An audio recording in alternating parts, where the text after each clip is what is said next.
السلام علیکم ورحمۃ اللہ تعالی وبرکاتہ۔ آج شعبان المعظم کی 14 تاریخ ہے۔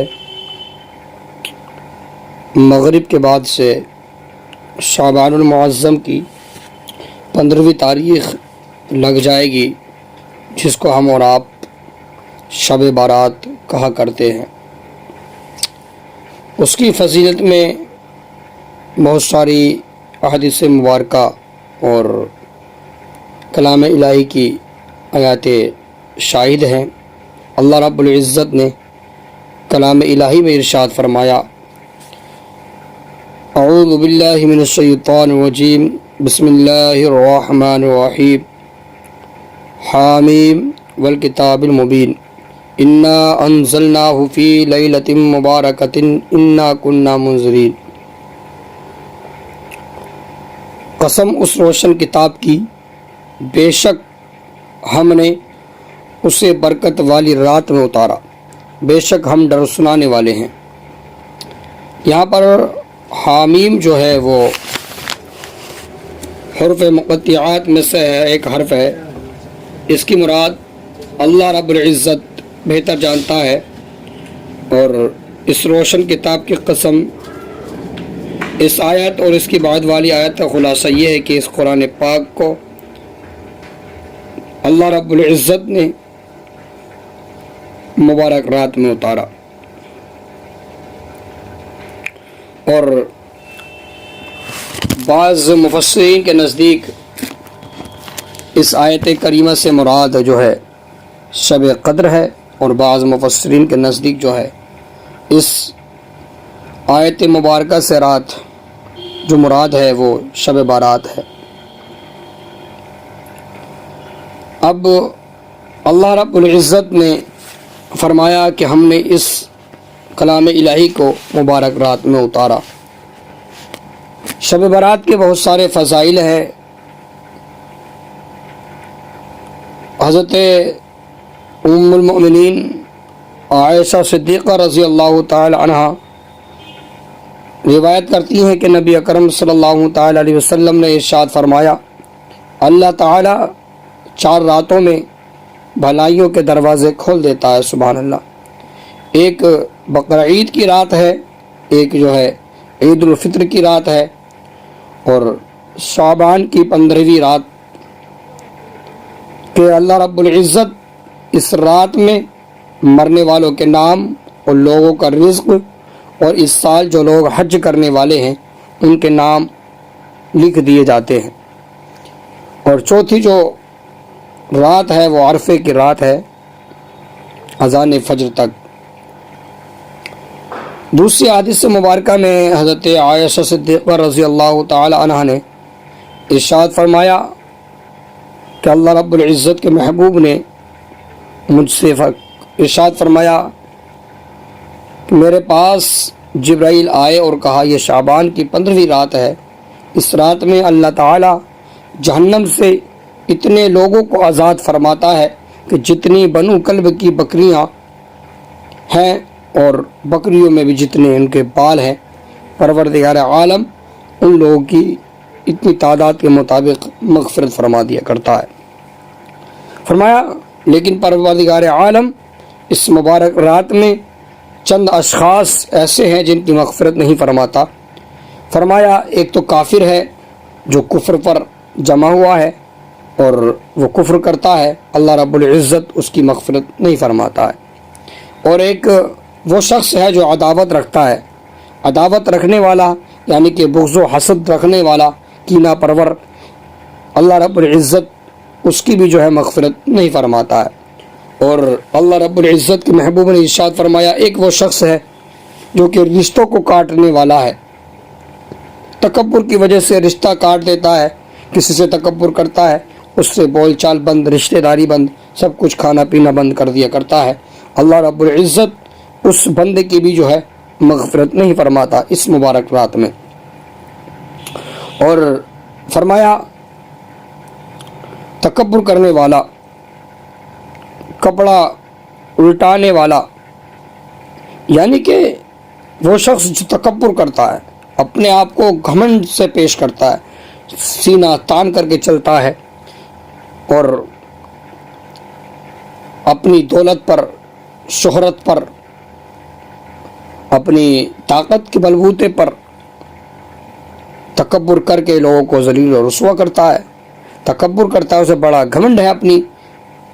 دولت و ثروت و شہرت پر، تو اللہ رب العزت ایسے شخص کی بھی مغفرت نہیں فرماتا۔ اور فرمایا پروردگار کے محبوب نے ایک پروردگار عالم اس کی مغفرت نہیں فرماتا جو اپنے ماں باپ کا نافرمان ہوا کرتا ہے۔ اللہ اکبر، کتنی بڑی وعید پروردگار کے محبوب نے ارشاد فرمائی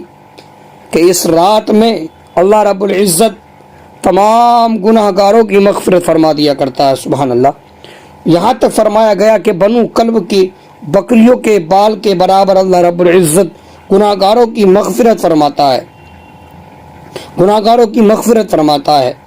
لیکن آگے ارشاد فرمایا جو ماں باپ کا نافرمان ہوا کرتا ہے اس کی اللہ رب العزت مغفرت نہیں فرماتا۔ اللہ اکبر، آج ہم اپنے ہوش کے کان لیں، آج ہم ذرا سوچیں کہ آج ہم ماں باپ کی توہین نہیں کرتے، کہ آج ہم ماں باپ کی جو ہے آنسوؤں کا سبب نہیں بنتے۔ خدا را آج ہی ہم توبہ کر لیں، کہ آج ہی پروردگار عالم سے معافی مانگ لیں کہ اللہ رب العزت اس مبارک رات کے صدقے میں ہم تمام کو ماں باپ کا خدمت گزار بنا دے،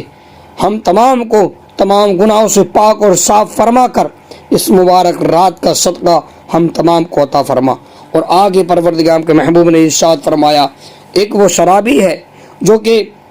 ہمیشہ شراب پیا کرتا ہے، شراب کا عادی ہو چکا ہے، اللہ رب العزت اس کی مغفرت نہیں فرماتا، اور ان کی طرف جو ہے، ان تمام کی طرف، شرابی کی طرف اور جو ہے عداوت رکھنے والے کی طرف، رشتہ کاٹنے والے کی طرف، تکبر کرنے والے کی طرف، ماں باپ کے نافرمانی کرنے والے کی طرف جو ہے نظر رحمت نہیں فرماتا۔ اللہ اکبر، کہ اللہ رب العزت اس مبارک رات میں تمام گناہ گاروں کی مغفرت فرما دیا کرتا ہے، لیکن چند اشخاص ایسے ہیں کہ جن کی اللہ رب العزت مغفرت نہیں فرماتا۔ آگے کلام الہی میں ارشاد فرمایا گیا فیہا یفرق کل امر حکیم امرا من عندنا انا کننا مرسلین، فرمایا گیا کہ اس میں بانٹ دیا جاتا ہے ہر حکمت والا کام ہمارے پاس کے حکم سے، بے شک ہم بھیجنے والے ہیں۔ فرمایا اس آیت میں کہ اللہ رب العزت کی جانب سے تمام کے تمام امور اس رات میں نافذ کر دیے جاتے ہیں، حکم دے دیا جاتا ہے کہ اس رات میں سال بھر کا ڈاٹا، سال بھر کا جو ہے فہرست بنا کر فرشتوں کے حوالے کر دی جاتی ہے کہ سال بھر میں کون مرنے والا ہے، کون جو ہے اللہ رب العزت کی جانب سے کتنا رزق پائے گا، کتنی زندگی ہے، اور دیگر احکام فرشتوں کے درمیان اللہ رب العزت بانٹ دیا کرتا ہے۔ اور فرمایا گیا کہ فرشتے جو ہے اللہ رب العزت کی جانب سے اس حکم کو پا لیتے ہیں اور اس کو سال بھر میں جو کام امور ان کو انجام دینے ہوتے ہیں اس میں وہ لگ جایا کرتے ہیں۔ اللہ رب العزت شعبان کی رات میں تمام کے تمام حکم نافذ فرما دیتا ہے کہ اس سال میں کون مرے گا، کون جیے گا، کس کے گھر بچے کی ولادت ہوگی، کس کو کتنی دولت دی جائے گی، کون اس سال میں حج کرے گا، کون اس سال میں توبہ کرے گا، کون کس سال میں اس کے ساتھ میں کیا کیا جائے گا، تمام کا تمام پروسیس، تمام کا تمام ڈاٹا، تمام کا تمام ٹارگیٹ اللہ رب العزت فرشتوں کے حوالے کر دیا کرتا ہے۔ اللہ اکبر، یہ کتنی مبارک رات ہے، کتنی سعادت مندی کی رات ہے کہ اللہ رب العزت اس رات میں فیصلے فرماتا ہے، اور پروردگار عالم کے محبوب کے ذریعے ہم تمام کو بتا دیا گیا کہ اے امت محمدیہ، اے میری امت، آپ کو ایک ایسی رات بھی بتا دی جائے گی، آپ پر ایک ایسی رات آ جائے گی کہ جس میں آپ دعا کریں گے اے اللہ رب العزت ہماری خطاؤں کو معاف فرما دے، ہمارے لیے سال بھر میں جو ہونے والا ہے وہ بہتر امور ہمارے لیے نافذ کر دے۔ تو اللہ رب العزت ہماری خطاؤں کو معاف فرمانے کے بعد ہمارے لیے جو ہمارے حق میں بہتر ہے وہ اللہ رب العزت امور ہمارے لیے نافذ فرمائے گا۔ اور ایک روایت میں یوں آتا ہے کہ پروردگار کے محبوب نے ارشاد فرمایا کہ اللہ رب العزت 15ویں شعبان کو جو ہے اس یہ آسمان جو ہم دیکھتے ہیں کہ دنیاوی آسمان جو ہمیں نظر آتا ہے اپنی شان کے مطابق اس آسمان پر آتا ہے، آنے کے بعد اللہ رب العزت اپنی شایان شان پکارتا ہے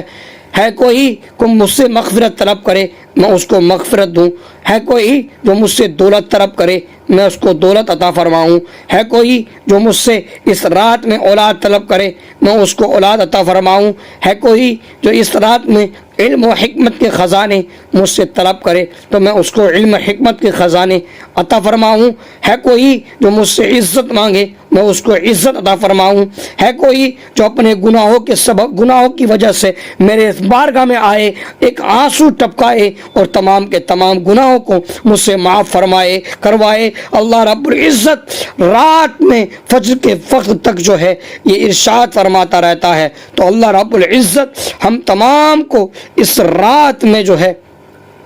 زیادہ سے زیادہ عبادت کی توفیق عطا فرمائے۔ حضرت حسن بصری رضی اللہ تعالیٰ عنہ فرماتے ہیں کہ جو شخص اس رات میں 100 رکعت نماز نفل اس طرح پڑھے کہ ہر رکعت میں 11 مرتبہ قل هو اللہ شریف پڑھے تو اللہ رب العزت اس کو 70 ایسی بھلائیاں عطا فرمائے گا، ایسی بھلائیاں عطا فرمائے گا کہ سب سے کم بھلائی یہ ہوگی کہ اللہ رب العزت اس کے گناہوں کو معاف فرما دے گا۔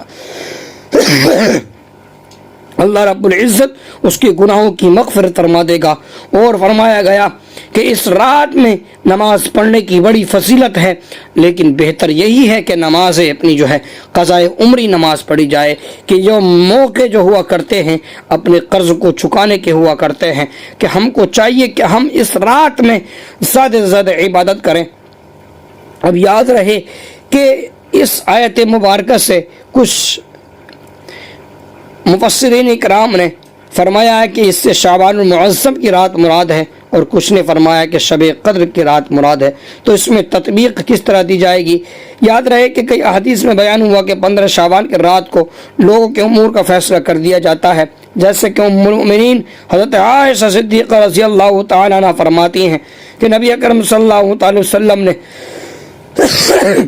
مجھ سے ارشاد فرمایا کیا تم جانتی ہو اس رات میں یعنی 15ویں شعبان میں کیا ہے؟ میں نے عرض کیا یا رسول اللہ صلی اللہ تعالی علیہ وسلم اس رات میں کیا ہے؟ ارشاد فرما دیجئے گا اس رات میں اس سال پیدا ہونے والے تمام بچے لکھ دیے جاتے ہیں، اور اس سال مرنے والے سارے انسان لکھ دیے جاتے ہیں، اور اس رات میں ان کے اعمال اٹھائے جاتے ہیں اور ان کے رزق اتارے جاتے ہیں۔ ان احادیث اور اس آیت میں مطابقت کا یہ فیصلہ 15 شعبان کی رات کو ہوتا ہے، اور شب قدر میں وہ فیصلہ ان فرشتوں کے حوالے کر دیا جاتا ہے۔ سبحان اللہ۔ مفسرین اکرام نے اس آیت کریمہ میں تطبیق اس طرح دی ہے کہ کچھ مفسرین کرام کے نزدیک جو ہے اس آیت مبارکہ سے کہ فیہا یفرق کل امر حکیم سے مراد جو ہے شب قدر ہے، اور کچھ کے نزدیک شب برات ہے۔ تو تطبیق اس طرح دی ہے کہ اللہ رب العزت 15ویں رات کو یعنی کہ شعبان المعظم کی 15ویں رات کو اللہ رب العزت تمام کے تمام فیصلے کر دیا کرتا ہے کہ کیا کام ہونا ہے، کس کو موت دانی ہے، کس کو رزق دینا ہے، کس کو عزت و ذلت دینی ہے، تمام کے تمام امور اس رات میں فیصلے کر دیے جاتے ہیں، اور شب قدر میں یہ فیصلے فرشتوں کے حوالے کر دیے جاتے ہیں۔ سبحان اللہ۔ ہم کو چاہیے کہ ہم اللہ رب العزت کی بارگاہ میں آئیں، روئیں، گڑ گڑائیں اور اپنے گناہوں کی توبہ مانگیں۔ پروردگار ہم سے دعا ہے کہ پروردگار عالم ہم تمام کو عمل کی توفیق عطا فرمائے۔ پروردگار سب سے پہلے مجھے عمل کی توفیق عطا فرمائے۔ وما علینا الا البلاغ المبین۔ السلام علیکم ورحمۃ اللہ تعالی وبرکاتہ۔